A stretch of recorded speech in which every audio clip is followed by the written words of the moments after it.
What is going on, guys? BlackPanthaa here. Welcome to another Need for Speed Rivals video, and in this video I am going to be driving the McLaren P1. Beautiful piece of machinery right here.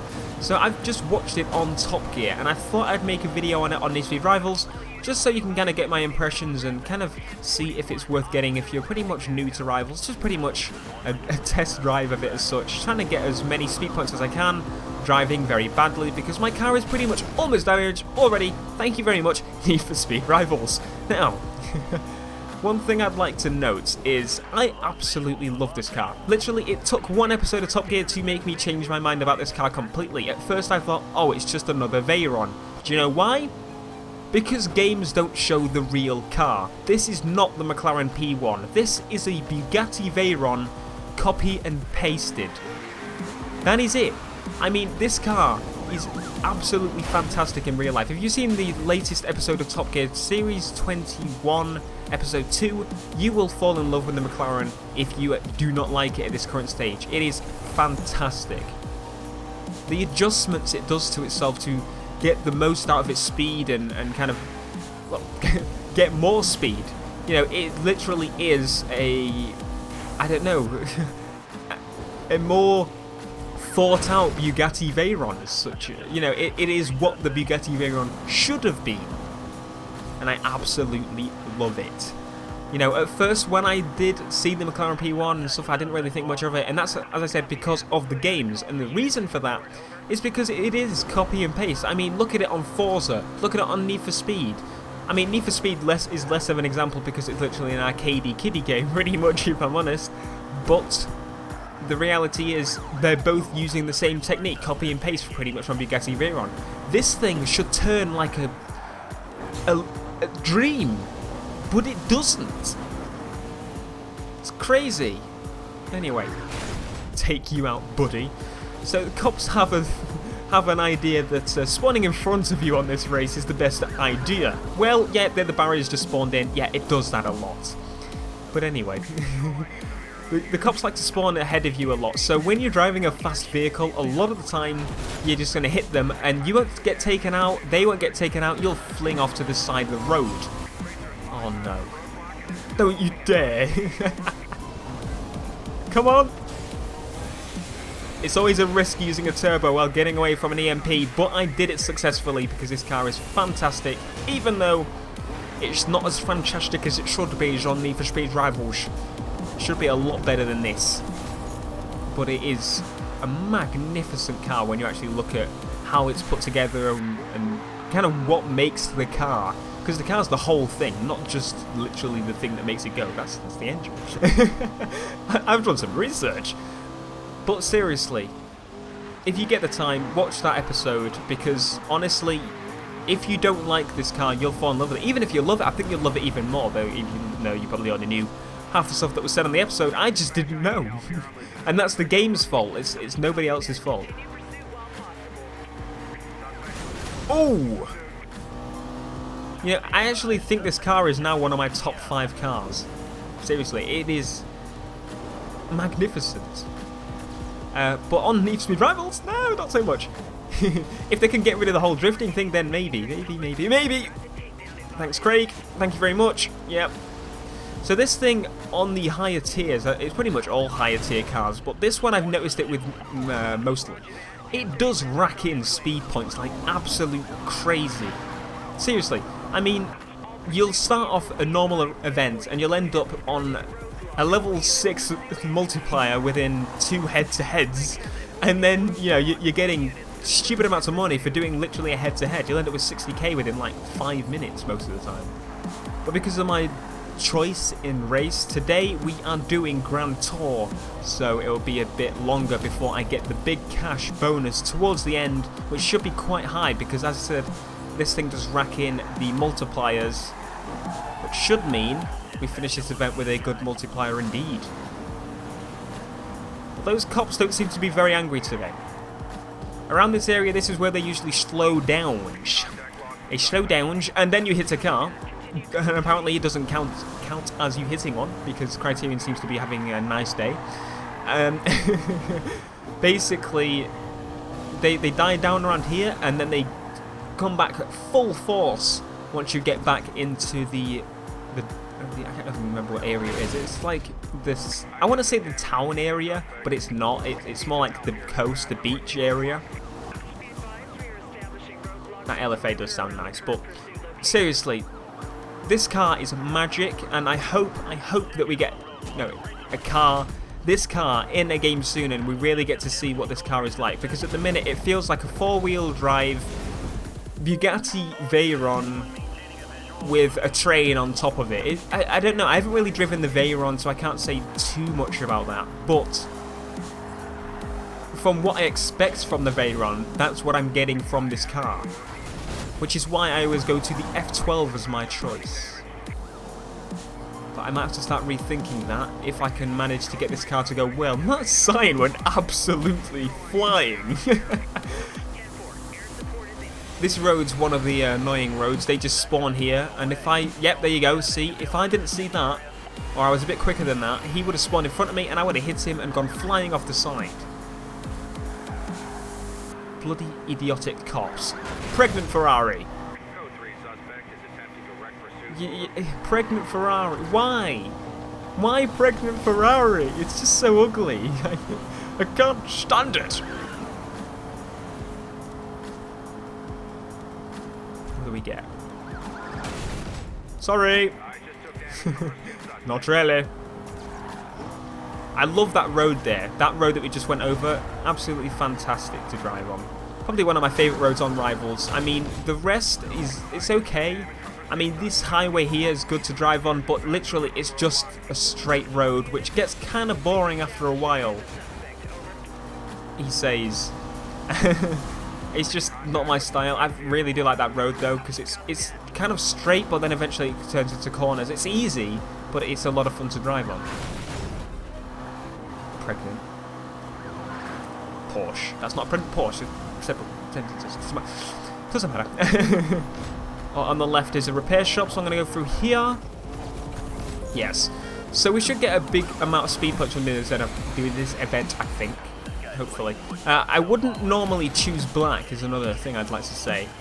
Normally, I like to try and avoid black and white as colours for my cars, because it just feels boring and the same, and that was utter bullcrap. Are you kidding me? What? I managed to use a Shockwave upside down. Interesting indeed.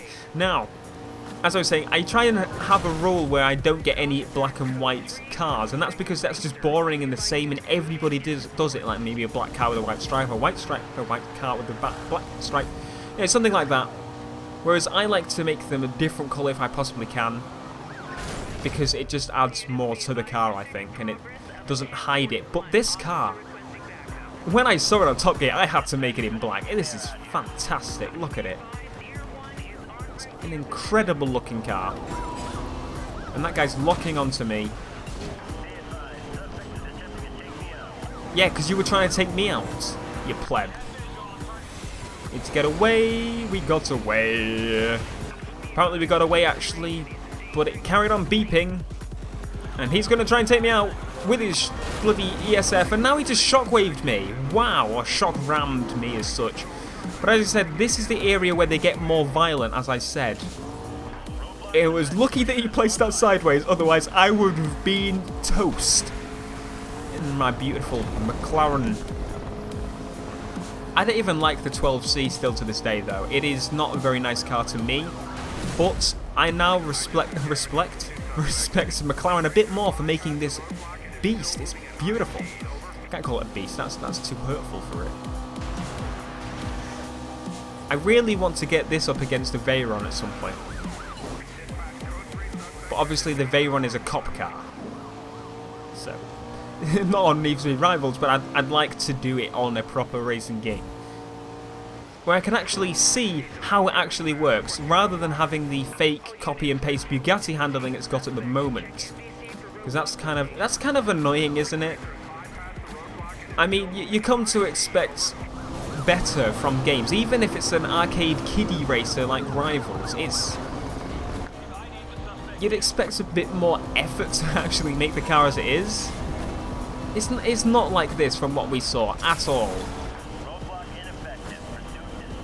And the roadblock was effective. If you can't see, you managed to take out half of my car. Like, literally. There's an LFA. There's an LF gone. That didn't make any sense at all, but I don't care. What do we get? Well, we got 100,000, but I am not going to stop yet. I'm going to keep going. I want to enjoy the car a bit more, get a bit of feel for the car. Possibly do some head-to-heads before we bank this cash, because we are nearly near a 10 times multiplier. If I went to the left, I could have caught up to some of those races, but never mind. It's just me and you, McLaren. It's just me and you. And those helicopters just... they're just not a challenge at all. They're just ridiculously annoying. I'm going to take this route. I never take this route. The car just fell. What are you doing? You're going that way? Okay, well, I'm coming after you, buddy. We are going to have a race of ours right here. Sorry. Oh my god, I think I just killed him. You beastly McLaren. You're not a car. I think I'm going to use this car a lot more in races. But they've got to get it right. On this, it just doesn't feel right. So if the next Need for Speed is, well, it's probably looking to be. If it's another copy and paste bloody racing game where you drift constantly, there's spike strips floating through the sky, where you're using your bloody turbos and your shockwaves, then it's not going to be the game. But the problem is, at the minute, the McLaren P1 is just very limited as to what games you can find it on, so I think that's the main issue we've got at the moment for actually testing this car, even more so. 2 right, 30k from escaping the police, but I am on heat level 10. It's never really possible to escape heat level 10. I've never been able to do it before, but I just managed to do it in the P1 as the game loads. Wow, what are you doing, game? It's never loaded twice in one session before. They did like a patch and it seemed to fix most of the loading like that, but no, obviously not. It's still the same shooty old Frostbite. Frostbite for a racing game. Bloody things. But there we go, that is a head-to-head done. 10k, is that all you're giving me? So he would have given me 1,000 for doing that race. Like, really? Are you kidding me? I'm pretty sure he would have given me a bit more for doing a race. That is a cop. Don't you dare ruin this for me. Thank you very much for being there to stop me. Because apparently, even though the brakes are some of the best ever, it's still as bad as a Bugatti Veyron with aids and on ice. I'm not sure how the aids would affect it, but it would mean you want to stay away, even though you want to stay away from the Bugatti Veyrons anyway. It's not very nice. Here is a race. I think we'll do this one, which is right next to a cop, so we'll wait for him to go past. Let's begin. Beautiful car, even when dirty. Absolutely fantastic machine. I think if I actually watched a video on the Wirer as well, I'd like that a bit more. The Wirer, yeah, I'll save that for another video. It's just not very nice to me, and from the games that it's actually been in properly, even like Gran Turismo and so on, I think it's in Gran Turismo, I just don't like the handling. It's just, it's pretty much a slightly lighter Bugatti Veyron, whereas they've gone halfway that McLaren have, if you get what I mean. Like, they haven't tried as hard. But damn, that guy knows what he's doing. He literally, whoa, okay. Oh yeah, because he spawns straight after that. Yeah, of course. I shockwaved him into a drift and he managed to handle it still. Then again, he's AI that's kind of taught what to do and how to avoid specific situations in where he's going to crash into a wall. Whereas I have not, so be prepared for me to probably fly off this cliff in a second. Predicted. No, don't you dare. I hate when the game does that. It literally goes, oh yeah, you went off. Yeah, Yes, let's keep you going. Let's keep you going forward so you can go straight up again. Come on. I am sorry, McLaren. I am very sorry for doing that. Did he just put ESF on? He got taken out and like respawned instantly and then put, I believe, ESF on. I thought I heard the ESF noise. Though I may have been mistaken. You never know. Are you using turbo, are you? Well, I'm going to do the same bloody thing. Whoa, okay, that was weird. Bloody thing. Looks like I've got this one in the bag, or in the McLaren, might I say. No? I thought it was good. But we are almost done. He just got EMP'd. Was it by the wirer? It was by the wirer. And the wirer just literally hit the wall and failed. And how did I survive that? Wow. Finished. Sorted. So we've got 429,000. I think that is enough for me to go to my nearest hideout. I've enjoyed driving this car. I think I'm going to do it quite a bit more often because it is a great car. And before we go, stupid car, I'm going to kill you now, actually. That's not a bad idea, Theo. Come here, come here, come here. No, don't you dare drive away from me. I want to kill you. I just want to kill you. Almost dead. Is he dead? Is he dead? He's not dead. He is not dead yet. Come on. There we go. Now he's dead. That's what you get for EMPing my friend, who is also in a P1, and I've pretty much damaged my vehicle. So this car is pretty damn good. I would suggest trying to drive it at least if you haven't driven it yet. It's a great car. But it isn't, as I said, as good as it should be. Hopefully we'll see improvements with the next upcoming racing games that are coming out this year that do have the car in it. But this has been BlackPanthaa. If you've got any cars or races you want me to try, make sure to let me know in the comments below. I'll see you in the next video, guys. BlackPanthaa out. Peace.